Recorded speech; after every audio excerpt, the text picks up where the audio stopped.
Bonjour, nous sommes le dimanche 9 août 2026. Et avant de commencer cette émission, permettez-moi de vous rappeler de cliquer sur le bouton j'aime et de vérifier que vous êtes bien abonné à cette chaîne. Or, le mois d'août, comme le sait toute personne familière de l'histoire européenne, est souvent un mois plutôt inquiétant en matière de relations internationales, de politique étrangère et de questions de guerre et de paix. C'est parfois le mois où commencent des guerres, comme la Première Guerre mondiale et la Seconde Guerre mondiale. C'est aussi souvent un mois où éclatent de grandes crises. Et je pense que l'une des raisons est que les dirigeants politiques et les hauts responsables des capitales européennes, ainsi que, je le soupçonne, des États-Unis, prennent leurs vacances en août.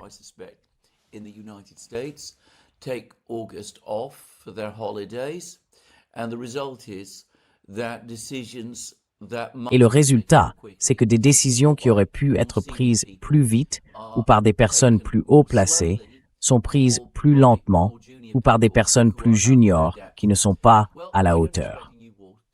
Eh bien, je ne m'attends pas à ce qu'une nouvelle guerre commence en août. Je n'ai pas le sentiment que nous soyons dans ce genre de situation. Mais, comme je l'ai expliqué dans plusieurs émissions, la situation générale, la situation internationale, se dégrade. Et je suis surpris, préoccupé par le fait qu'à mesure que les choses empirent sur plusieurs fronts, les dirigeants, surtout en Europe, semblent pour la plupart endormis. Quoi qu'il en soit, passons à la situation dans ce qui devrait être, pour les Européens, le plus urgent de tous les conflits, celui en Ukraine.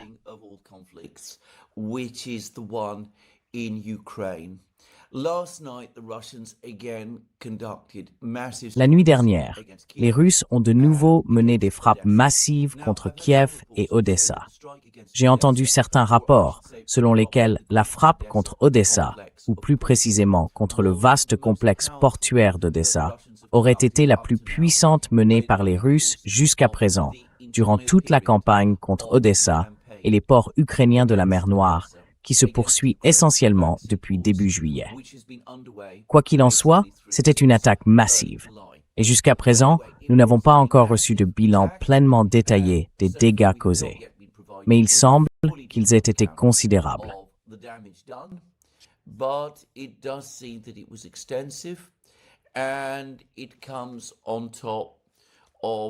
Et cela s'ajoute aux informations selon lesquelles les ports ukrainiens de la mer Noire, sont, dans les faits, fermés depuis le 22 juillet. Voici, brièvement, le compte-rendu que le ministère russe de la Défense a donné de cette attaque. Il affirme que les forces armées de la Fédération de Russie continuent de frapper les infrastructures portuaires et les navires ukrainiens opérant dans l'intérêt des forces armées ukrainiennes. Bon, l'expression « dans l'intérêt des forces armées ukrainiennes » reste assez vague. Je ne doute pas que certains des navires que les Russes ont détruits ou attaqués le long du littoral ukrainien acheminaient effectivement des armes vers l'Ukraine.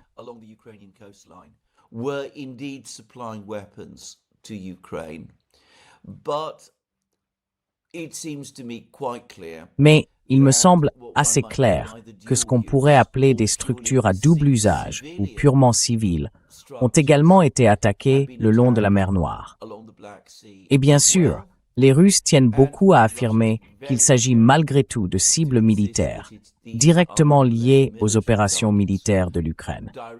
Car évidemment, comme je l'ai évoqué dans de nombreuses émissions, des questions juridiques pourraient se poser si elles étaient considérées comme des structures purement civiles. On pourrait alors avancer que les attaques contre elles constituent des crimes de guerre. Mais bon, puisque personne ne semble en parler, pas même l'Occident d'ailleurs, n'y consacrons pas trop de temps. Du moins, pas dans cette émission.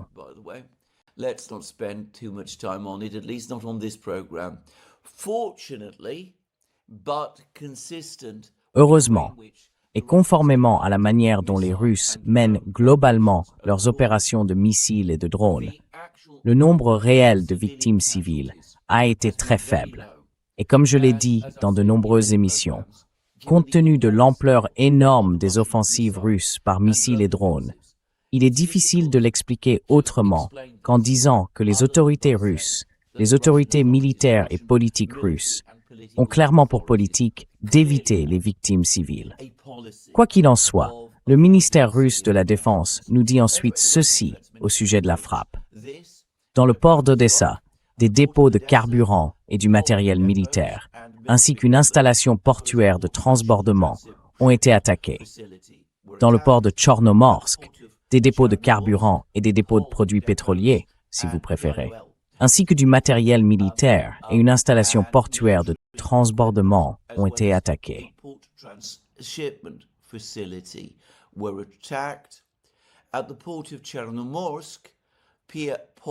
Au port de Tchornomorsk, des dépôts de carburant, lubrifiants et produits pétroliers, ainsi que du matériel militaire, ont été attaqués. À Belyari, à 27 km au nord-est du port d'Odessa, et à Novi Belyari, à 28 km au nord-est du port d'Odessa, des réservoirs de carburant destinés à l'armée ukrainienne ont également été attaqués. Pour ceux qui ne le savent pas, POL, POL, désigne essentiellement des installations de gestion du carburant, de l'essence, du diesel et du pétrole lui-même. Et il semble que les Russes à Odessa s'en prennent de plus en plus à ce que l'on pourrait qualifier de réserves de carburant de l'armée ukrainienne. Les réserves réellement utilisées par l'armée ukrainienne pour déplacer ses troupes, ses chars, ses véhicules blindés, ses camions de ravitaillement et tout cela.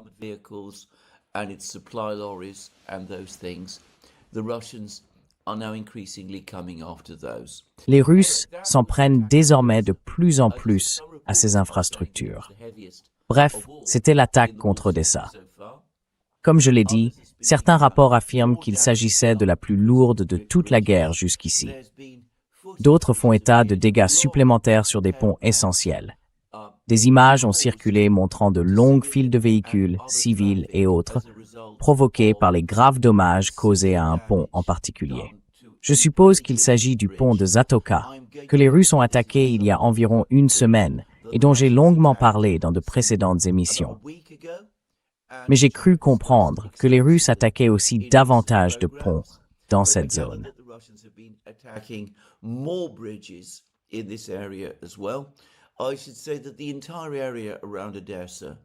Je dois préciser que toute la région autour d'Odessa est sillonnée de ruisseaux et de petites rivières, ainsi que bien sûr de grands fleuves, le Dniester et d'autres. Par conséquent, les ponts sont indispensables aux déplacements routiers et ferroviaires. Et les Russes semblent bien avoir pour politique de chercher à détruire dans la mesure de leurs possibilités tous ces ponts. Quoi qu'il en soit, les Russes ont aussi, comme je l'ai dit, mené une frappe majeure sur Kiev même, et ils nous ont donné davantage de détails à ce sujet. Ils affirment que les cibles suivantes ont été touchées à Kiev. L'entreprise Firepoint, qui produit des missiles de croisière Flamingo ou destinés aux missiles Flamingo.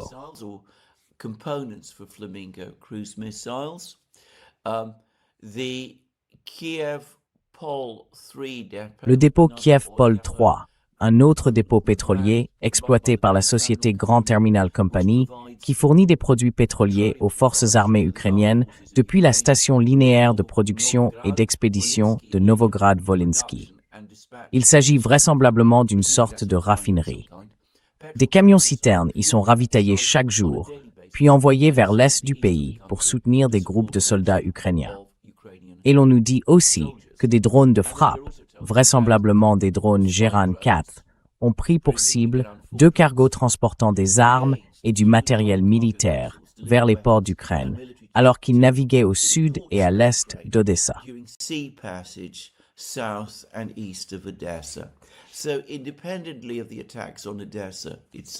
Donc, indépendamment des attaques contre Odessa elle-même, dont je viens de parler, les Russes ont aussi attaqué 2 autres navires.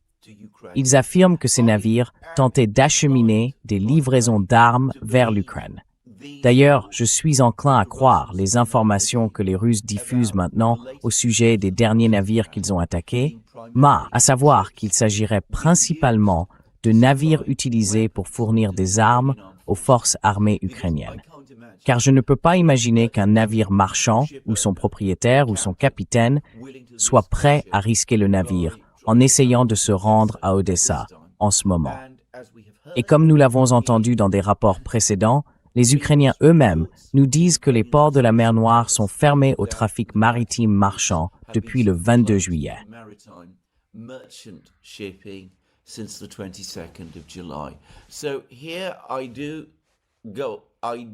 Donc ici, j'accepte l'affirmation russe selon laquelle ces deux navires, qui ont été pris pour cible par des drones Geran, transportaient presque certainement des armes vers l'Ukraine.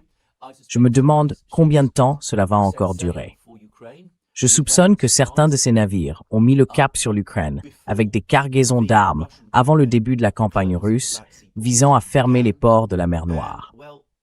Eh bien, on voit que certains de ces navires font toujours route vers ces ports, vraisemblablement sur ordre strict de Kiev de livrer leur cargaison. Mais tout ce qui leur arrive, c'est d'être attaqués par les forces aérospatiales russes à l'aide de drones Geran. Quoi qu'il en soit, cela finit maintenant par provoquer une réaction de l'une des autres grandes puissances maritimes de la mer Noire, à savoir, bien sûr, la Turquie.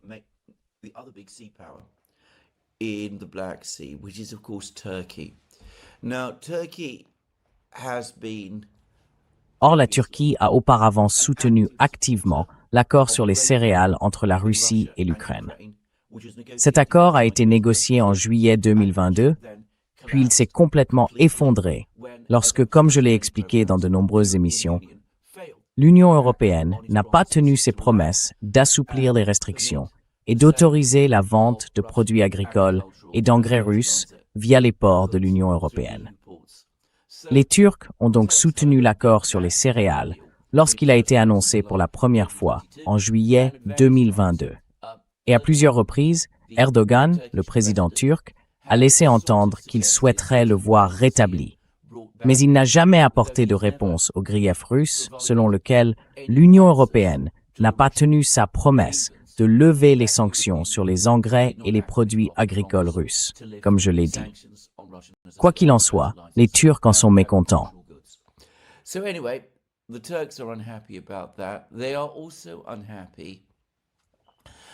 Ils sont également mécontents que certains de leurs propres navires, ou des navires impliqués dans le commerce maritime turc, y compris des navires battant pavillon turc, aient acheminé des marchandises vers Odessa.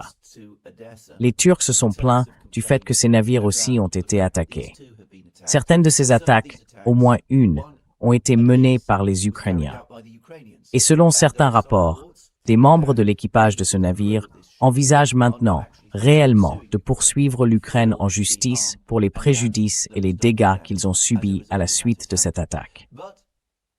Mais au-delà de tout cela, pour Erdogan, pour la Turquie, c'est aussi une évolution extrêmement préoccupante. Il a cherché à maintenir des relations raisonnablement bonnes avec le président russe Vladimir Poutine et avec les Russes en général.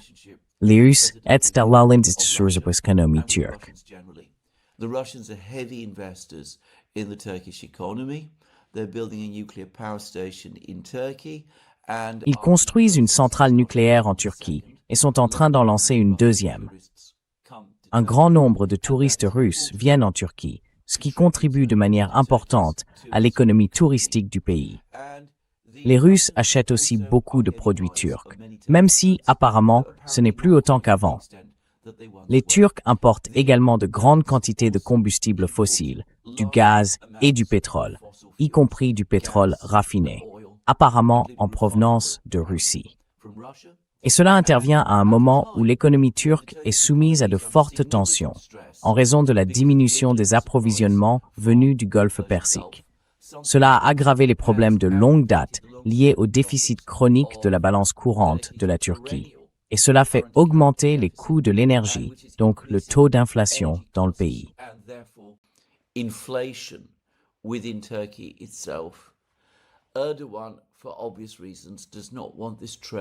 Erdogan, pour des raisons évidentes, ne veut pas que ces échanges d'énergie, ces livraisons de combustible russes à la Turquie s'arrêtent. En même temps, Erdogan et la Turquie sont membres de l'OTAN. Et au-delà de tout cela, la Turquie ne voudrait pas voir l'ensemble de la côte nord de la mer Noire retomber sous le contrôle de Moscou. Cela signifierait que les Russes redeviendraient de très loin la puissance dominante et incontestable en mer Noire. comme il l'était jusqu'à la dislocation de l'Union soviétique. Et ne serait-ce que pour cette raison, il y en a sans doute d'autres, Erdogan et la Turquie ont toujours davantage penché vers l'Ukraine dans ce conflit, plutôt que vers la Russie.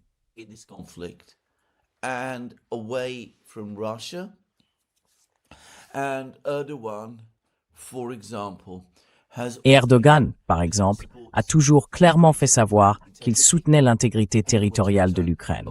Autrement dit, le retour à l'Ukraine de la Crimée, du Donbass et de tous les autres territoires occupés par la Russie. Il soutient aussi l'aspiration de l'Ukraine à rejoindre l'OTAN. Tout cela est bien entendu profondément inacceptable pour les Russes. Et les Russes ont dû faire face à d'autres exemples du rapprochement d'Erdogan avec l'Ukraine. Après la prise de Mariupol par la Russie, les différents prisonniers du mouvement Azov, capturés par les Russes, ont, à la suite d'un accord compliqué, été remis par la Russie à la Turquie, avec l'engagement clair de la Turquie qu'il resterait sur son territoire jusqu'à la fin du conflit en Ukraine.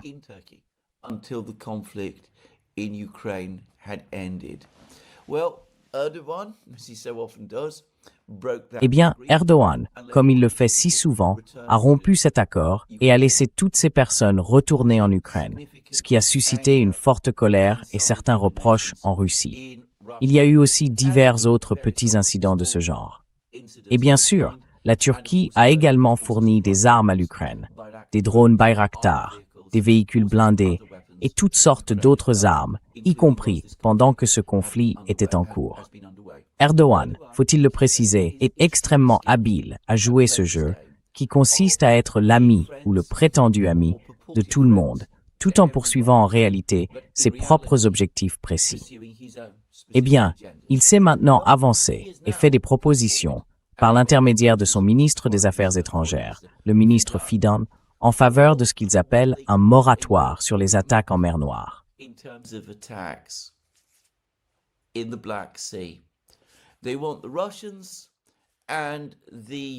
Ils veulent que les Russes et les Ukrainiens cessent d'attaquer les navires marchands qui commercent avec leurs pays respectifs.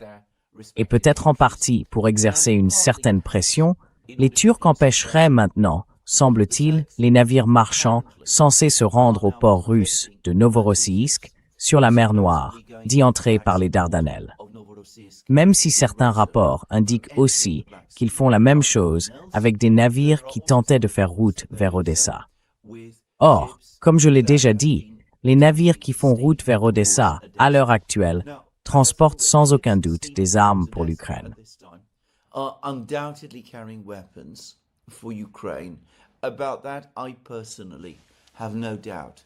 À ce sujet, personnellement, je n'ai aucun doute.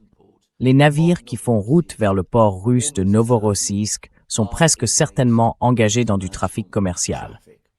S'il y avait le genre de moratoire, remarquez que, comme je l'ai dit, Erdogan et Fidan prennent soin de ne pas employer le mot cessez-le-feu, même si, bien sûr, c'est de cela qu'ils parlent. S'il y avait un tel moratoire, cela aurait pour effet de rouvrir les ports ukrainiens de la mer Noire. Et nous assisterions à une réduction de la militarisation du conflit en mer Noire. Et compte tenu de la tournure désastreuse qu'ont prise les choses pour l'Ukraine ces dernières semaines, il est plus que probable, en fait, c'est indubitable, incontestable, que ce seraient les Ukrainiens qui en bénéficieraient.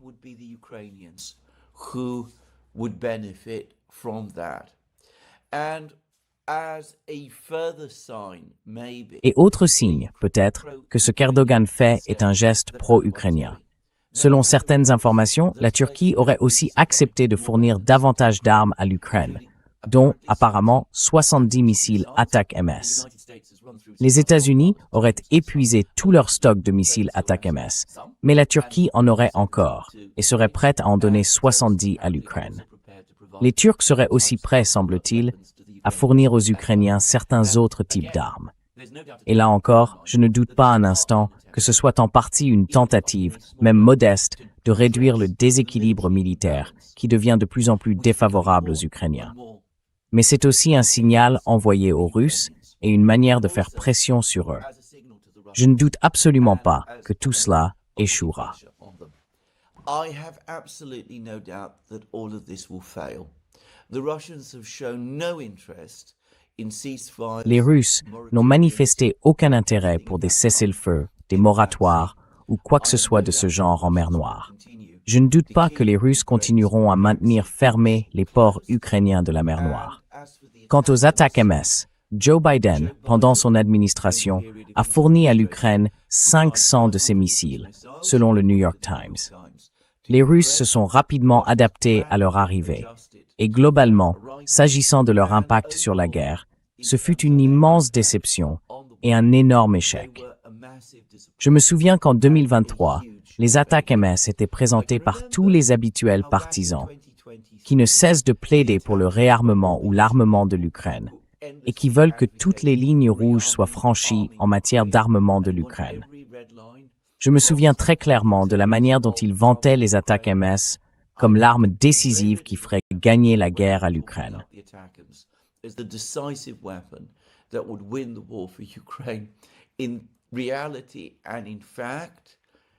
En réalité, de fait, c'était, à toute fin utile, sur le plan militaire, plutôt un échec.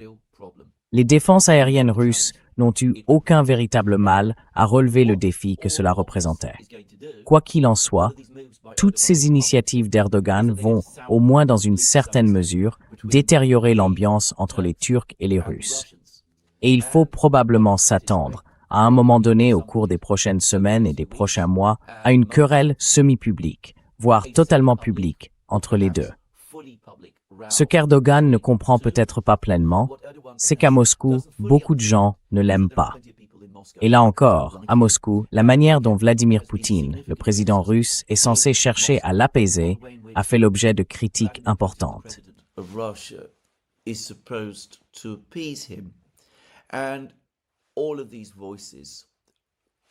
Et toutes ces voix vont être renforcées et rendues encore plus implacables par ces mesures, ces petites mesures qu'Erdogan prend aujourd'hui. Or, l'obstruction d'Erdogan, son ingérence dans la navigation à destination de Novorossiysk est particulièrement intéressante. Car si j'ai bien compris, c'est à Novorossiysk et dans ses environs, sur la côte orientale de la mer Noire, que le consortium pétrolier de la Caspienne possède son terminal. Les Ukrainiens ont, à 2 reprises, attaqué des navires qui chargeaient du pétrole kazakh dans ce terminal.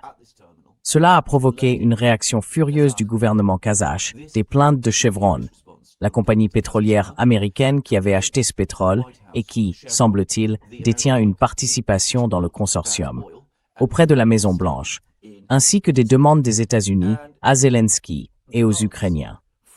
Les attaques contre le terminal et contre les navires qui y chargent du pétrole doivent cesser.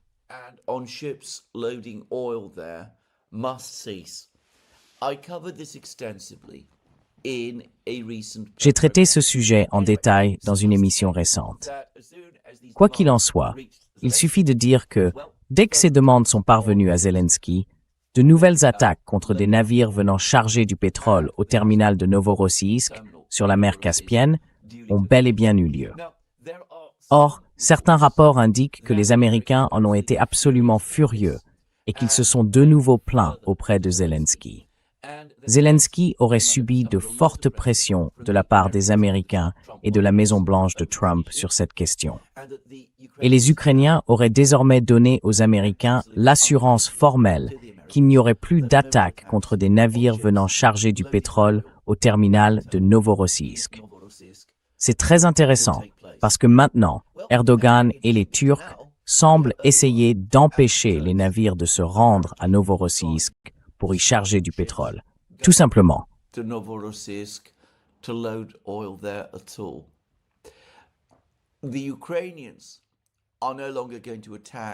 Les Ukrainiens ne vont plus attaquer les navires, mais les Turcs vont faire en sorte qu'ils n'atteignent jamais le port. Une fois de plus, les États-Unis, le président Trump, ont à plusieurs reprises fait preuve d'une certaine partialité envers le président Erdogan. Je me demande si cette initiative d'Erdogan ne s'explique pas en partie par sa colère contre les Américains. Car, malgré l'apparente volonté de la Turquie de faire des concessions sur son système de défense aérienne S-400 et sur d'autres sujets, L'opposition au Congrès, comme aux États-Unis, au retour de la Turquie dans le programme F-35, semble toujours extrêmement forte et peut-être même insurmontable. Quoi qu'il en soit, des intrigues très complexes se jouent en mer Noire, tandis qu'Erdogan se livre à ses habituels jeux élaborés. Il pourrait y avoir, en plus d'un différend avec les Russes, un autre différend plus tard avec les Américains. Mais il suffit de dire que les Russes défieront Erdogan et défieront les Turcs. But suffice to say that the Russians will defy Erdogan and will defy the Turks. I don't get any sense that the Russians are in any... Je n'ai absolument pas l'impression que les Russes soient disposés à relâcher leur blocus des ports ukrainiens de la mer Noire, ni à écouter davantage ce qu'Erdogan leur dit sur la situation en Ukraine, dans son ensemble. Il est inutile d'entrer dans tous les détails, mais des porte-paroles russes ont récemment reparlé d'une possible diplomatie avec différents interlocuteurs, les Ukrainiens, les Américains, les Européens. Et la position russe reste celle qu'elle a toujours été. Il n'y a ni besoin, ni intérêt à entamer des négociations à ce stade. Ce qu'ils entendent de la part des Américains, des Ukrainiens et des Européens, c'est toujours la même chose. Un cessez-le-feu inconditionnel, un gel de la ligne de front, une sorte de manœuvre pour donner davantage de temps à l'Ukraine afin qu'elle se réarme et que le conflit puisse reprendre plus tard. So that the conflict can renew later. The Russians are not interested and are not paying. Les Russes ne sont pas intéressés et ne prêtent aucune attention à tous ces messages. Et ils l'ont très clairement fait savoir. En réalité, je pense que les Russes réfléchissent désormais clairement au-delà du Donbass et qu'il pourrait fort bien y avoir de nouvelles demandes russes. Je prédis même qu'il y en aura, de nouvelles exigences russes allant au-delà du Donbass. Istanbul Plus, l'ensemble des exigences que Poutine a formulées dans son discours au ministère russe des Affaires étrangères le 14 juin 2024. Et nous verrons ces exigences exposées dans une nouvelle déclaration de Poutine, peut-être après la chute du Donbass. À ce sujet, il y a eu une déclaration intéressante d'un diplomate russe, Rodion Mirochnik. C'est l'ambassadeur itinérant de la Russie, et soit dit en passant, remind Nur the Towili Maursal. Russia's ambassador at large, and who, by the way, is a notable hardliner. Apparently, he comes from Lugansk, so he's Apparemment, il vient de Lugansk. than other Russian foreign. Il est donc encore plus susceptible d'être intransigeant que ne le sont habituellement les responsables et diplomates russes du ministère des Affaires étrangères. Mais Mirochnik a fait certaines déclarations. Il a dit qu'il n'y avait aucune raison de penser que la guerre allait se terminer prochainement, que l'Occident continue de fournir à l'Ukraine toute l'aide qu'il peut, et que, même si les Russes vont gagner, ils doivent se préparer à tenir sur la durée, à la poursuite de la guerre. À mon avis, compte tenu de cela, comme nous allons le voir dans un instant, il semble que la situation, surtout dans le Donbass, se détériore désormais de plus en plus vite pour les Ukrainiens. For the Ukrainians. That seems to me to be preparing the ground. Cela me semble préparer le terrain pour exactement ce que j'ai dit. Une nouvelle annonce des Russes, une fois que le Donbass sera tombé, selon laquelle, si l'Ukraine et l'Occident veulent la paix, ils devront non seulement satisfaire les exigences russes que Poutine a formulées au ministère des Affaires étrangères le 14 juin 2024, autrement dit Istanbul Plus, mais aussi d'autres exigences qui arrivent également. Autrement dit, la guerre ne s'arrêtera pas une fois que le Donbass aura été, comme disent les Russes, libéré. Et il y a eu un article assez intéressant, enfin tous ces articles sont intéressants, sur Substack par Simplicius le penseur. On Substack by Simplicius the thinker. And he too repeats the many rumors that apparently are circulating. Et lui aussi reprend les nombreuses rumeurs qui apparemment circulent sur tout l'Internet russe. Le général Sourovikine, le général Armageddon, comme on l'appelle parfois, serait rappelé. Il prendrait la tête des forces russes qui se préparent à entrer dans la région ukrainienne de Tchernihiv, dans le nord-est de l'Ukraine. Et l'objectif final du général Sourovikine serait Kiev. D'autres suggèrent d'ailleurs qu'il est plus probable que ce soit Odessa, dans le sud. Qui peut le dire? À ce sujet, je voudrais simplement faire une petite remarque.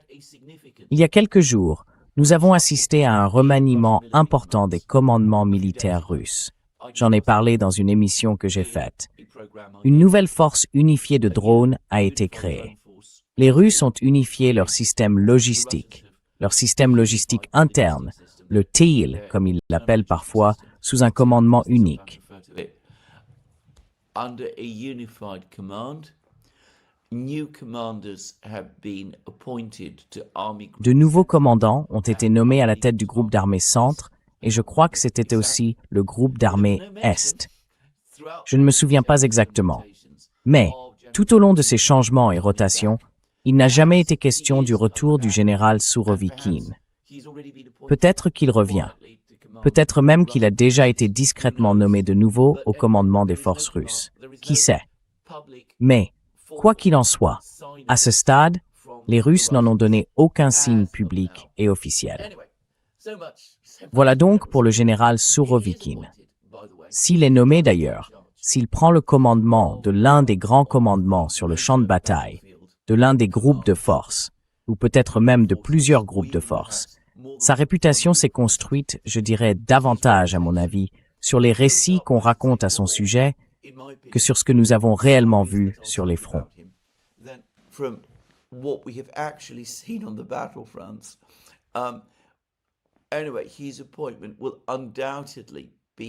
Quoi qu'il en soit, sa nomination sera sans aucun doute perçue par beaucoup de gens en Russie, en Occident et en Ukraine même comme le signe que les Russes sont effectivement dans un état d'esprit implacable et déterminé à avancer vers la victoire, une victoire finale et complète.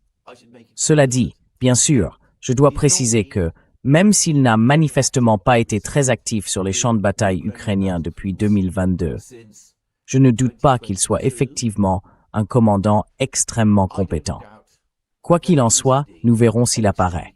Et si c'est le cas, ce qu'il fait et comment ce qui sera, comme je l'ai dit, une annonce très spectaculaire sera effectivement annoncée. Et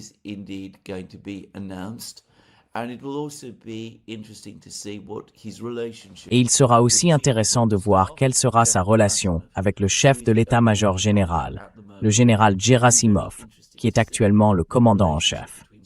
Il sera très intéressant de voir comment évoluera la relation entre Sourovikine et Gerasimov. Enfin, voilà. Passons maintenant à la situation sur la ligne de front, car nous avons effectivement eu des nouvelles intéressantes et importantes au cours des dernières 24 heures environ. Hier, le ministère russe de la Défense a annoncé qu'un village appelé Ivanovka, dans la région de Kharkov, avait été capturé.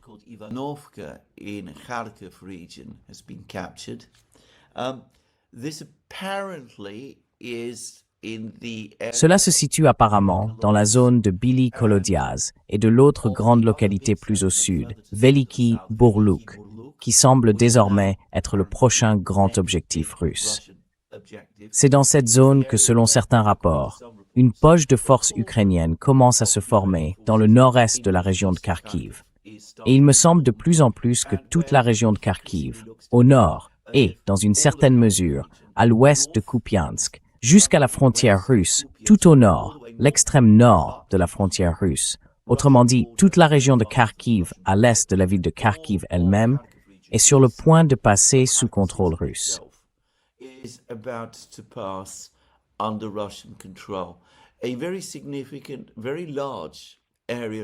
Une zone de territoire très importante, très vaste, qui était à un moment contrôlée par les Russes en 2022, mais qu'ils ont perdu lors de la contre-offensive ukrainienne de l'automne 2022. Mais aujourd'hui, on a peut-être reçu des nouvelles encore plus importantes, si ma propre lecture des coordonnées sur la carte est correcte, parce que le ministère russe de la Défense a annoncé que 2 autres localités avaient également été prises, et aucune des 2 n'est grande ou importante en elle-même. Mais l'une d'elles est Vassutinskoïe, dont on nous dit qu'elle se trouve dans le nord-est du Donbass. L'autre, c'est Toretsk, une localité bien plus grande, située dans la zone de Dobropilia, à l'est de Dobropilia, et dans la région de Druzhkivka et Kramatorsk. and Kramatorsk. Now, let's turn to Passons maintenant à Vasyutinskoye. C'est un lieu minuscule, un petit hameau d'une centaine d'habitants, je dirais. Mais ce qui importe, c'est qu'il fait partie de la zone plus vaste du grand village ou de la petite ville, selon l'appellation que vous préférez, de Nikolaïevka, à l'est de Sloviansk. Cette zone inclut le territoire de la centrale thermique de Sloviansk. L'annonce du ministère russe de la Défense, selon laquelle Vasyutinskoye a été capturé, confirme le rythme de l'avancée russe dans ce secteur. Elle semble aussi confirmer que Nikolaïevka elle-même, ainsi que la centrale thermique de Sloviansk, sont désormais contestées et font l'objet de combats. Donc, étant donné que Nikolaïevka est souvent considérée comme la clé des défenses orientales de Sloviansk, la prise de Vasyutinskoye ne doit peut-être pas être trop mise en avant. Mais elle reste néanmoins une information importante. La prise de Toretskoye, une localité nettement plus grande, est également une information majeure. Elle montre que les Russes prennent effectivement et rapidement le contrôle de l'ensemble du territoire, situé entre Dobropilia, Drushkivka et Kramatorsk. C'est cette bande de territoire où les Russes avaient d'abord réalisé une brève percée, en août 2025, lors des combats pour la prise de Pokrovsk.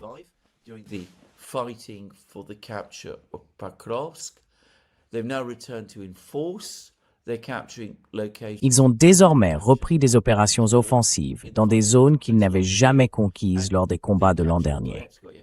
Et la prise de Toretskoye indique bel et bien que les Russes cherchent maintenant à mener une opération d'encerclement, une manœuvre de contournement de l'agglomération Slaviansk-Kramatorsk. Peut-être, à terme, à y établir une poche, puisque Toretskoye les place, du moins en théorie, en position de commencer à couper les lignes de ravitaillement vers ces villes fortifiées. Et bien sûr, tout cela se produit alors que la situation à Dobropilia, la grande ville située à l'ouest, qui compte environ 28 000 habitants, se dégrade. Toutes les sources russes font état de combats dans l'est. Et, comme je l'ai expliqué,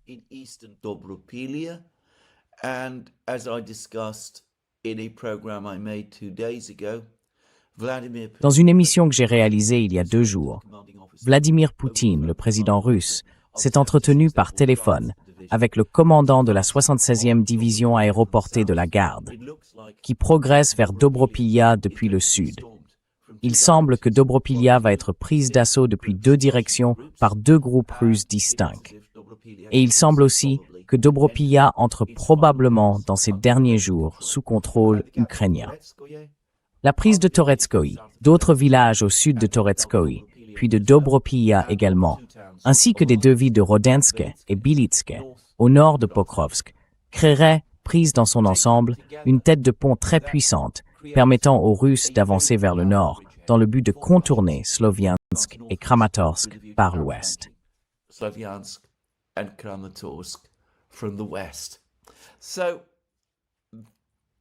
these 2 places, Ces 2 endroits, Vasyutinskoye et Toretskoye, ne sont peut-être pas les plus grands ni les plus importants en eux-mêmes, mais leur prise nous donne une idée de la direction que prennent les événements. Une direction qui évolue rapidement. Et puis, il y a désormais eu de multiples informations, provenant de toutes sortes de canaux russes, faisant état de combats à l'intérieur même d'Orekov, dans la région de Zaporozhye. Les Russes avançaient vers la ville, ou plutôt la localité d'Orekov, depuis l'est.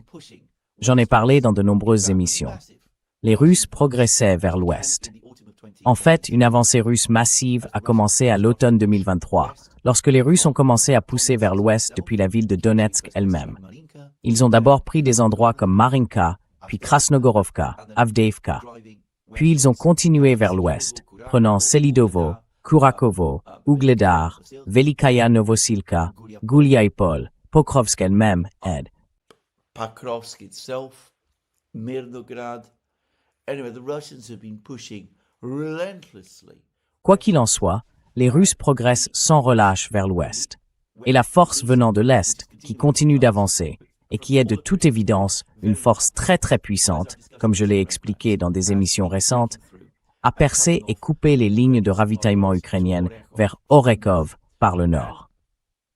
Les forces russes, situées au sud d'Orekov et à l'ouest d'Orekov, issues du groupement de forces Dniepr, commandé par le général Teplinsky, et composé en grande partie de parachutistes, de troupes aéroportées, profitent maintenant de la pression qui s'accumule sur Orekov depuis l'est. Elles attaquent Orekov depuis le sud et l'ouest. And they are attacking Orekov from the west, and the south and the west, Et les informations indiquent que les forces qui sont entrées à Orekov et qui ont établi des positions sont effectivement des parachutistes relevant du groupement de forces Dniepr du général Teplinsky. Elles seraient entrées à Orekov par le sud-ouest. À ma connaissance, il n'existe pour l'instant aucune confirmation visuelle de tout cela. Et il y a déjà eu, il y a quelques mois, des informations faisant état de combats au sol à l'intérieur même d'Orekov. Il faut donc faire preuve d'une certaine prudence. Mais les informations viennent maintenant de sources très diverses, toutes, je tiens à le souligner, du côté russe. Les Ukrainiens n'ont rien signalé à ce sujet. J'ai donc du mal à croire que ce soit erroné. Et il me semble bien que des combats à l'intérieur d'Orekov, pour le contrôle d'Orekov, sont effectivement en cours.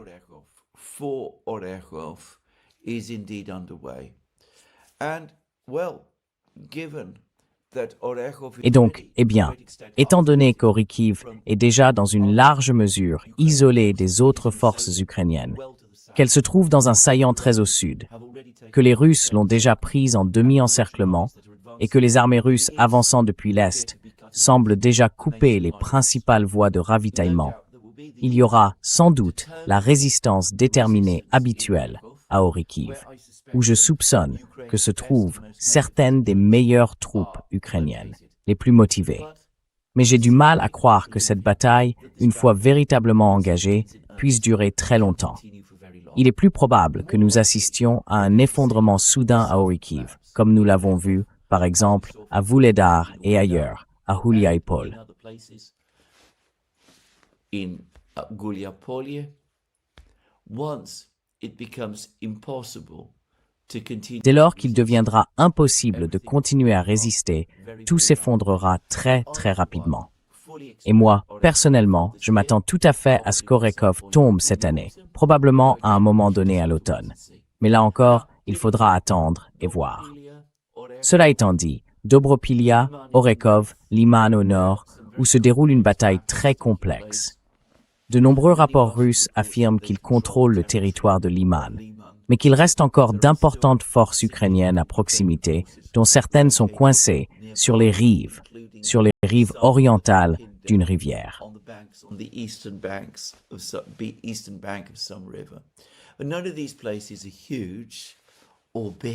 Mais aucun de ces lieux n'est immense ou très grand. Ce sont plutôt comme les racines d'un arbre. Dans le cas d'Orekov, l'arbre, c'est la ville de Zaporogie. Dans le cas de Liman, Nikolaïevka, Druchkivka, Alexeyevo-Druchkivka, où des combats ont aussi lieu, ainsi que Dobropilia, les racines mènent à l'agglomération de Sloviansk-Kramatorsk. Si tous ces lieux sont pris au cours des prochains mois, cela n'entraînera pas l'effondrement immédiat de Zaporogie. Les Ukrainiens auraient encore des moyens de défendre Zaporogie. Et il est probable que les combats pour la ville de Zaporogie se poursuivent, je suppose, au-delà du Nouvel An.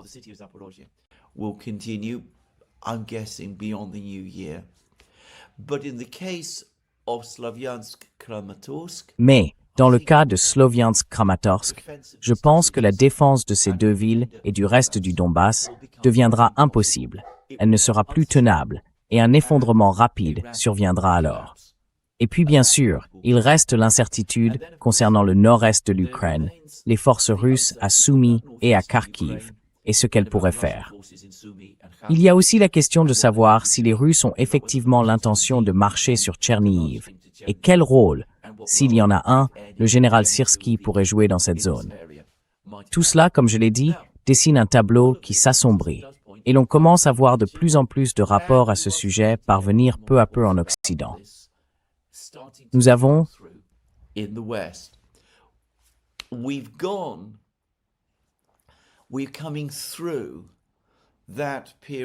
Nous sortons de cette période de fausse euphorie que nous avons connue au début de l'été et qui a duré jusqu'à, disons, il y a environ 3 semaines. Alors que les Russes bombardent l'Ukraine depuis les airs, bloquent son littoral, attaquent son réseau ferroviaire, ses quartiers généraux de commandement, mettent en service le système satellitaire Rasvet, commencent peut-être à brouiller Starlink et avancent sans relâche sur les lignes de front, on va s'appuyer, comme ils le font actuellement, au point d'être désormais en passe de prendre le Donbass et d'atteindre puis d'encercler la grande ville de Zaporogie elle-même. Il devient impossible de continuer à tenir le discours du succès ukrainien que nous avons tant entendu tout au long de cette année.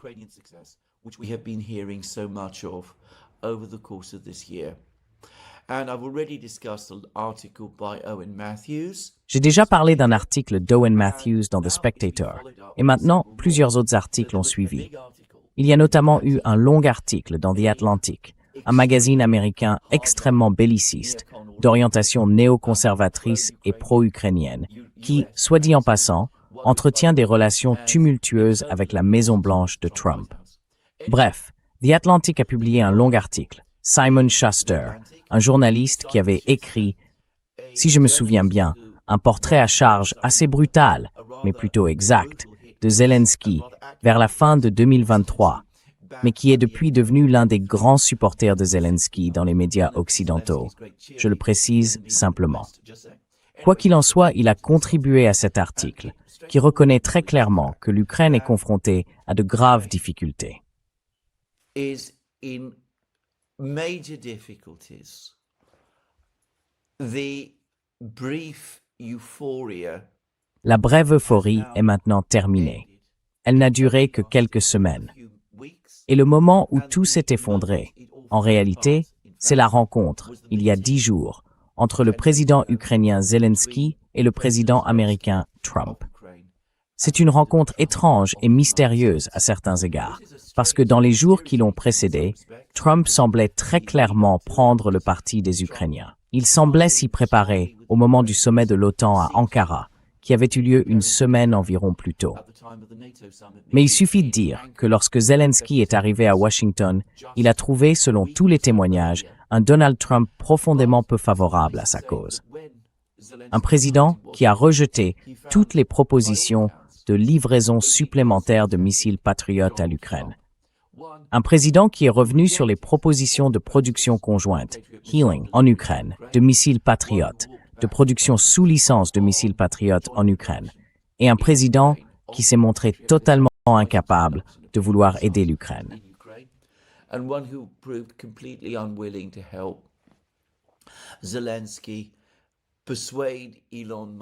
Zelensky a persuadé Elon Musk d'autoriser l'utilisation de la partie la plus sophistiquée du système Starlink pour attaquer des sites de lancement russes dans l'ouest de la Russie. Sur ce point, j'aimerais développer ce que j'ai dit dans mon émission hier. Au cours de celle-ci, j'ai dit que l'une des préoccupations d'Elon Musk était presque certainement les signes indiquant que les Russes commencent effectivement à faire des progrès dans leurs efforts de longue date pour brouiller le système Starlink. Et je pense que c'est vrai. Je ne doute pas que cela joue un rôle important dans la manière dont Elon Musk façonne ses positions. Elon Musk's attitudes. But it's also fair to say. Mais il est également juste de dire que Elon Musk est sceptique à l'égard du projet ukrainien pratiquement depuis le début. En fait, la seule et unique fois où je n'ai pas été dans la même pièce que lui, mais où j'ai au moins partagé avec lui une sorte de tribune, c'était lors d'une discussion sur X Spaces, à laquelle mon collègue Alex Christoforou et moi avons participé. L'animateur d'ailleurs était un ami d'Elon Musk. Enfin, Elon Musk lui-même y a participé. C'était en réalité David Sachs qui animait, je précise. Bref, j'ai entendu Musk parler lui-même et il m'est apparu absolument évident qu'il pensait vraiment ce qu'il disait.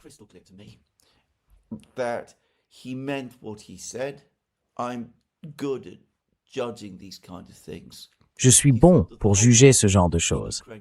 Il pensait que toute la guerre en Ukraine était une erreur, que la politique occidentale était une erreur, et il estimait très clairement que les Ukrainiens feraient bien mieux de chercher la paix.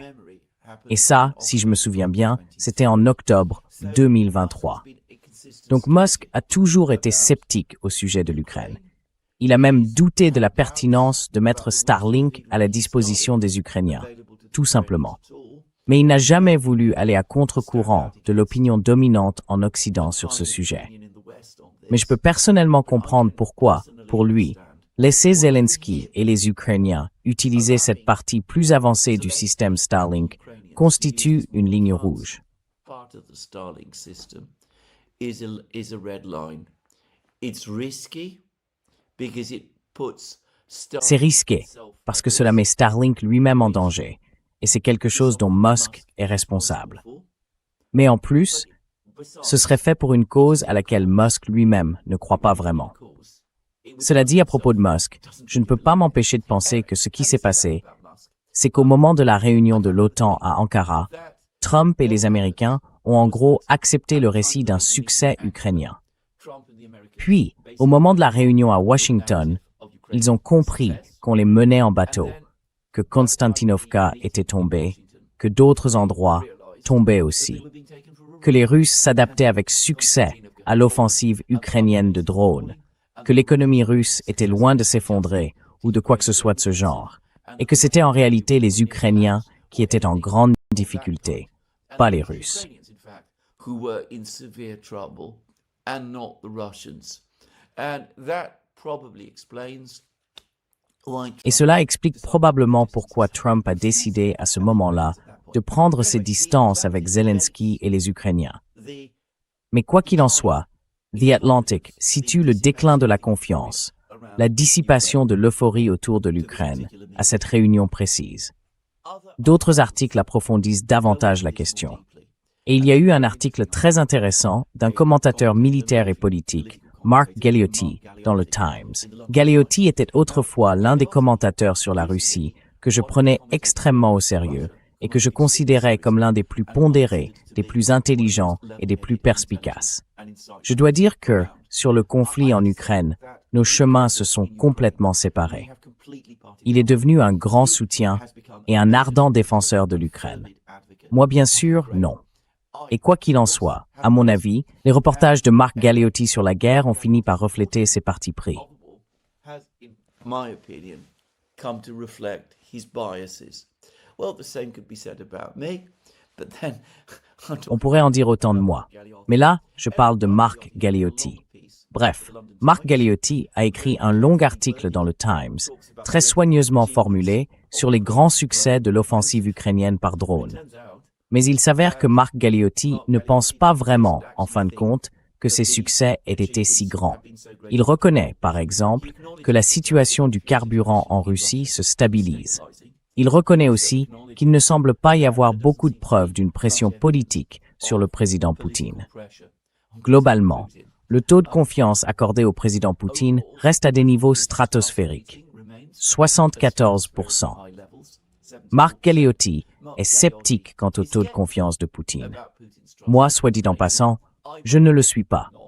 Mais quoi qu'il en soit, Mark Galeotti semble reconnaître que la tension politique, la pression politique exercée sur Poutine pour qu'il change de cap, n'est pas aussi forte que certaines personnes. is not as great as perhaps some people in Ukraine and the West hoped it might. En Ukraine et en Occident, on espérait que cela pourrait se produire à la suite de l'offensive de drones ukrainiens.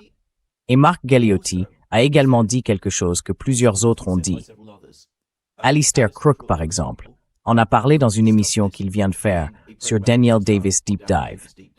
Quoi qu'il en soit, Alistair Crook a lui aussi déclaré que oui, certaines personnes en Russie ont été bouleversées par les attaques de drones ukrainiens. Mais d'autres, tout en étant elles aussi bouleversées, se sont mises très en colère. Et elles ne sont pas en colère contre leur propre gouvernement, mais contre les Ukrainiens. Loin de réclamer l'arrêt de la guerre, elles demandent au contraire qu'elle soit intensifiée et accélérée. That it should be intensified and accelerated. The most interesting point that Mark Galeotti Le point le plus intéressant soulevé par Mark Galeotti, soit dit en passant, concernait le nombre limité de drones dont dispose l'Ukraine. Selon lui, c'est la raison pour laquelle les Ukrainiens ne peuvent pas s'en tenir à une seule cible ou à un seul ensemble de cibles et doivent sans cesse passer de l'une à l'autre. Donc, si les Ukrainiens ont déplacé leur attention loin des raffineries russes pour attaquer les entrepôts de Whiteberries, c'est parce que l'Ukraine n'a pas assez de drones pour mener des offensives contre les deux à la fois. Et je pense que c'est probablement vrai. Mais c'est aussi l'aveu, même si Mark Galeotti ne le formule pas ainsi, du point que j'ai soulevé dans mon émission hier. Très peu de ces drones parviennent réellement à passer. Gardez à l'esprit que les Ukrainiens lancent fréquemment 1000 drones par nuit.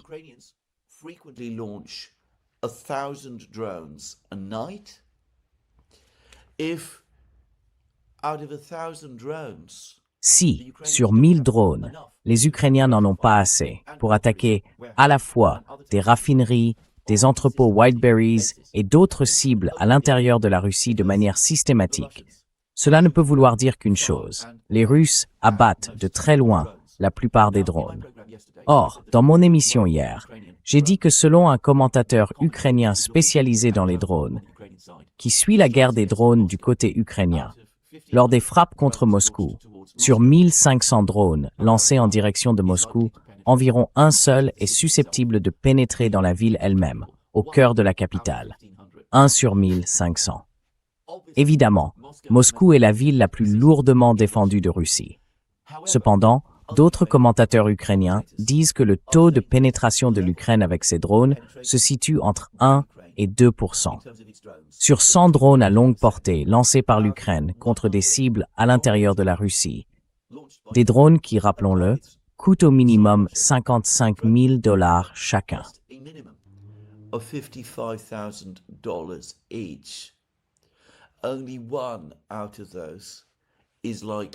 Un seul d'entre eux a des chances de franchir les défenses russes et de causer des dégâts à l'intérieur de la Russie.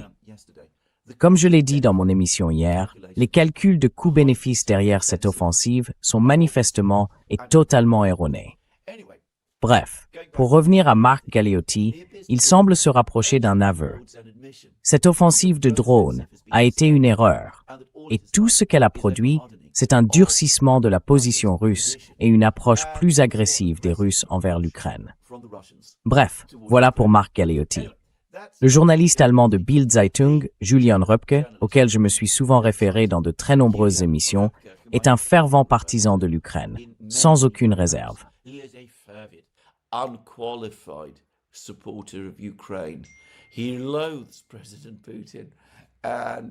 Il déteste le président Poutine, et sans aucun doute. Eh bien, je pense que certains de ses commentaires sur les Russes frôlent franchement le totalement inacceptable.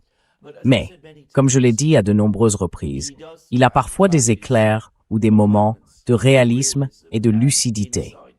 Eh bien, il vient aussi de publier un article profondément pessimiste sur la situation en Ukraine.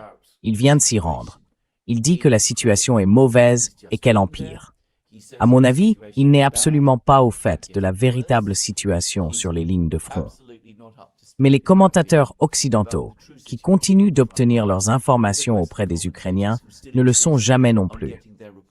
Mais à tous les autres égards, Julian Röpke comprend que les choses ne vont pas bien, y compris bien sûr sur les lignes de front, et que la situation de l'Ukraine passe de mauvaise à pire.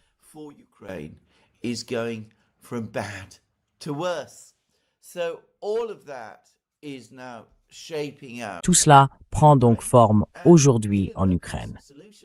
Et la solution d'Yelena Rybak, la solution que nous avons vu venir de toutes sortes de personnes, la solution dont certains apparemment en Ukraine ont discuté avec lui, encore une fois, c'est d'essayer de provoquer cette crise politique à l'intérieur de la Russie. Essayer de créer une situation où le président Poutine ferait face à de graves problèmes politiques. Espérer que cela sauvera, d'une manière ou d'une autre, et comme par miracle, la situation de l'Ukraine. Or, tout cela est désespéré.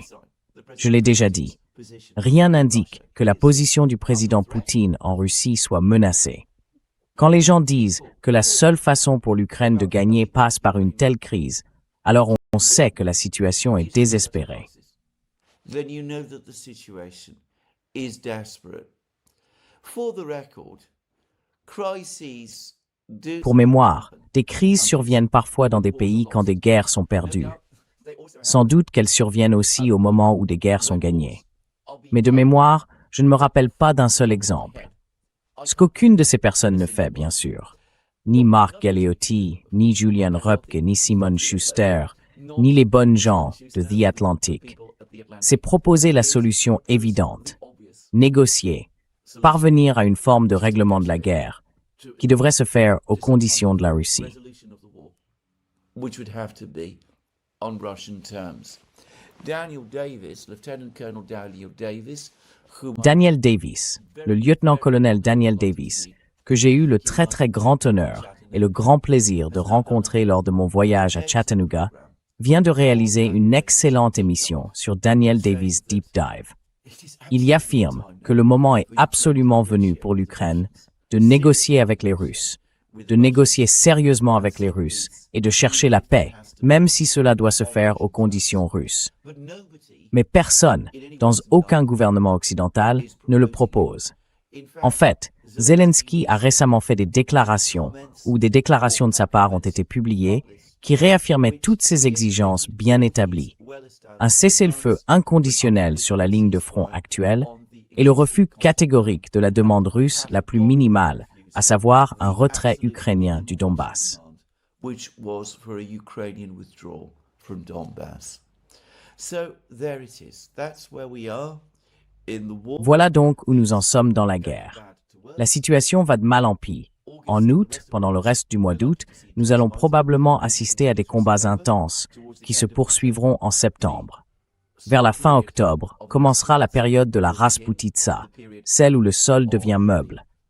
Cela dit, si j'ai bien compris, la Rasputitsa est moins intense à l'automne qu'au printemps. Mais le schéma habituel des offensives russes, c'est qu'elles se poursuivent jusqu'au début de l'hiver. C'est généralement autour de janvier qu'elles commencent enfin à s'essouffler. Et d'ici janvier de cette année, je me demande quelle part du Donbass, de Zaporozhye et d'autres régions sera encore sous contrôle ukrainien. Bien sûr, d'autres choses se passent aussi dans le monde. Le Financial Times a publié un long article sur les pénuries croissantes de carburant raffiné, en particulier en Europe.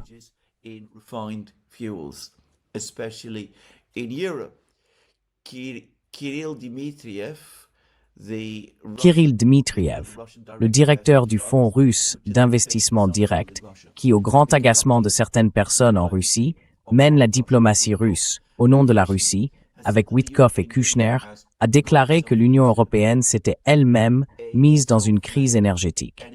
Il situe les réserves de pétrole en Allemagne à les réserves de gaz en Allemagne à 48%, ce qui est désespérément bas. Je ne sais pas d'où il tire ces chiffres, et je ne présenterai pas cela comme un nombre certain. Mais surtout, si l'hiver doit être froid, il me semble qu'en Europe, nous nous dirigeons vers un hiver très difficile, avec une désindustrialisation accrue à mesure que les coûts de l'énergie s'envolent. Et je ne suis pas sûr d'ailleurs qu'à ce stade de l'année, on puisse encore faire grand-chose pour compléter les réserves d'énergie, de gaz naturel. Natural gas reserves, given how late in the Vu la période déjà avancée de l'année à laquelle nous sommes pour reconstituer les réserves de gaz naturel en Europe, c'est clairement un problème. Il y a aussi des problèmes avec le diesel et le carburant aérien. L'article du Financial Times, soit dit en passant, mentionnait brièvement que vous savez, les guerres dans le Golfe et en Ukraine ont aggravé le problème concernant ces carburants et que la situation a empiré à cause des attaques ukrainiennes contre des raffineries russes. Encore une fois, je pense que comme tout le monde le sait, c'est probablement exagéré. Mais si c'est vrai, si c'est vraiment vrai, qui est responsable de ces attaques contre les raffineries? Eh bien, au bout du compte, les Européens. Car ce sont eux, après tout, qui ont aidé l'Ukraine à fabriquer les drones. Et ce sont eux, avec les Américains, qui ont fourni aux Ukrainiens les données de ciblage pour attaquer les raffineries. The Ukrainians with the targeting data to attack the refineries. Just saying. So again, it's difficult to see why. C'est tout ce que je dis.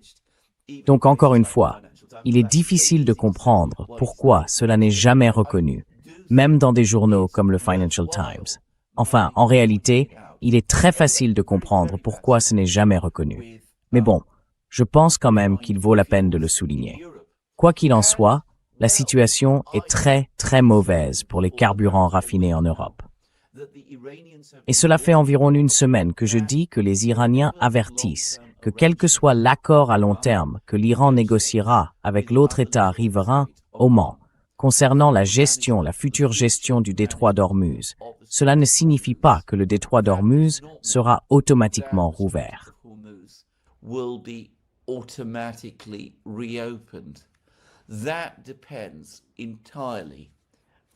Cela dépend entièrement du fait que les États-Unis respectent toutes les clauses du protocole d'accord signé en juin, ainsi que, semble-t-il, certaines conditions supplémentaires qui vont au-delà de ce qui avait été convenu en juin et dont je ne comprends pas pleinement la teneur. Il y a maintenant des articles à ce sujet dans le Financial Times et ailleurs. Certains se demandent même si le plan de l'Iran serait de maintenir le détroit d'Ormuz fermé indéfiniment. Ce qui, soit dit en passant, est exagéré. Mais je le répète, je ne vois pas pourquoi les Iraniens voudraient rouvrir le détroit d'Ormuz maintenant, alors que la crise de fond avec les États-Unis n'est pas résolue. Surtout compte tenu de la manière dont les États-Unis ont agi auparavant pour tenter d'affaiblir le contrôle de l'Iran sur le détroit d'Ormuz, pendant la période où le protocole d'accord semblait être en vigueur.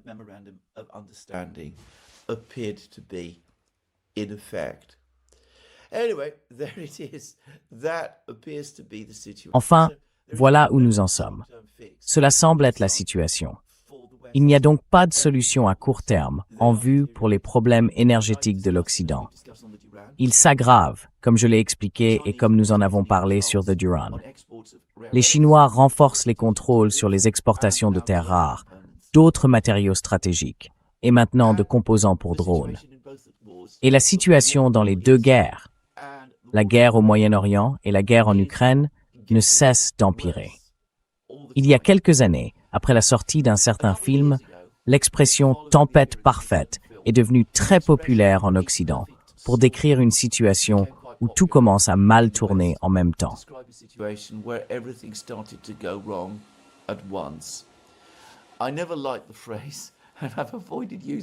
Je n'ai jamais aimé cette expression et j'ai évité de l'employer.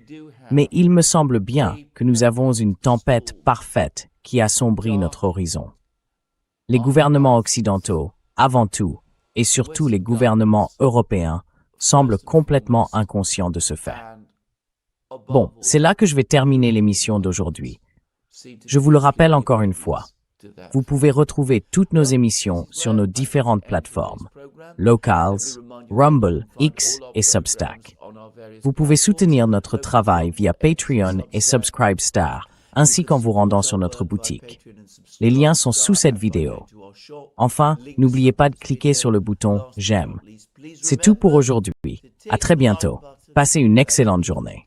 More from me soon. Have a very good day.